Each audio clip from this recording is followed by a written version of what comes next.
నమస్తే సార్, మీ పేరండి? నా పేరు కోటయ్య అండి. కోటయ్య గారు, మీది ఏ ఊరు సార్? నాది గూడూరు పక్కన విలేజ్, నెల్లటూరు.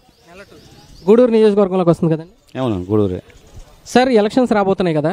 2014లో మన రాష్ట్రం ఎలా విడిపోయిందన్న సంగతి మీకు తెలిసే ఉంటుంది. సో విడిపోయిన దగ్గర నుంచి ఇప్పటివరకు చూసుకున్నట్లయితే మన రాష్ట్రం అనేది అభివృద్ధి పరంగా ముందుకు వెళ్ళిందంటారా? అసలు అభివృద్ధి జరగకుండా ఉందని మీరు అనుకుంటున్నారు సార్? 50% ముందుకే వెళ్ళిందండి. అభివృద్ధి జరగకుండా ఏం బాగాలేదు, బాగానే జరిగింది. ఇప్పుడు మా ఊర్లో అప్పుడు రోడ్డే లేదు, సీసీ రోడ్లు వచ్చాయి, వీధి లైట్లు వచ్చాయి. తర్వాత ఇప్పుడు మేము ట్యాక్సీ డ్రైవర్లని, మాకు కొందరికి ఎస్సీ కార్పొరేషన్ తరఫున కొంచెం కార్లు ఇచ్చారు. తర్వాత రేషన్లో అక్రమాలు జరగకుండా ఫింగర్ ప్రింట్ పెట్టాడు. వరకు బాగానే ఉంది.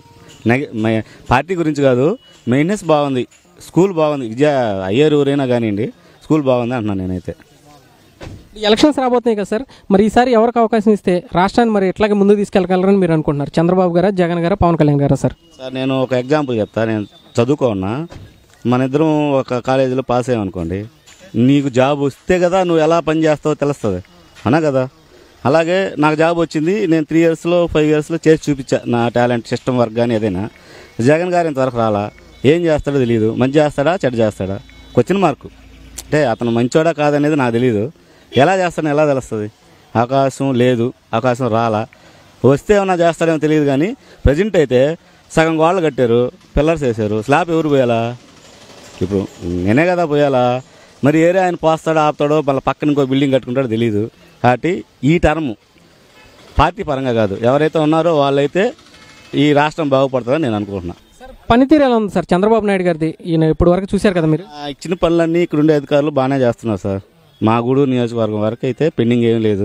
చెరువులు బాగా చేశారు. ఇప్పుడు చెప్పాను కదా, ఇందాక లోన్లు ఇచ్చారు, రేషన్ బాగుంది. ఫర్దర్ అన్నీ బాగానే ఉన్నాయి. డాక్రా కానీ అన్నీ చెక్కులు రావడం కానీ మా ఇంట్లో కూడా మా ఆవిడ ఉంది, మా అమ్మ ఉంది. చెక్కులు వచ్చాయి, డబ్బులు వచ్చాయి. మా మామయ్య రైతు, అతనికి లోన్ వేసారు. బాగానే ఉంది. పార్టీ ఎలాదైనా కానీ బాగానే ఉంది. ఎవరు ఏం చేశారో నాకు తెలియదు. అధికారం బాగుంది అంటున్నాను నేనైతే.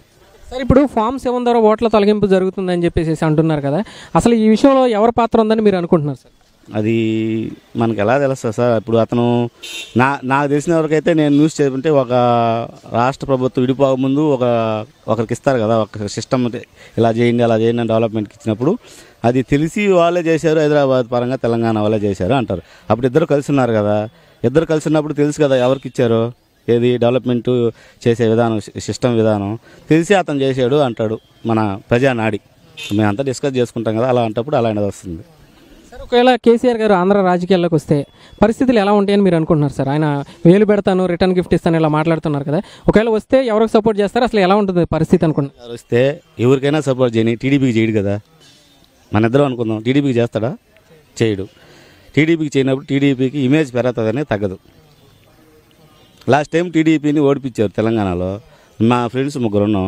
కావాలనే ఎవరికి వేయాలన్నా టీడీపీకే ఓటేస్తాం, టీడీపీని గెలిపియాలనుకుంటున్నాం.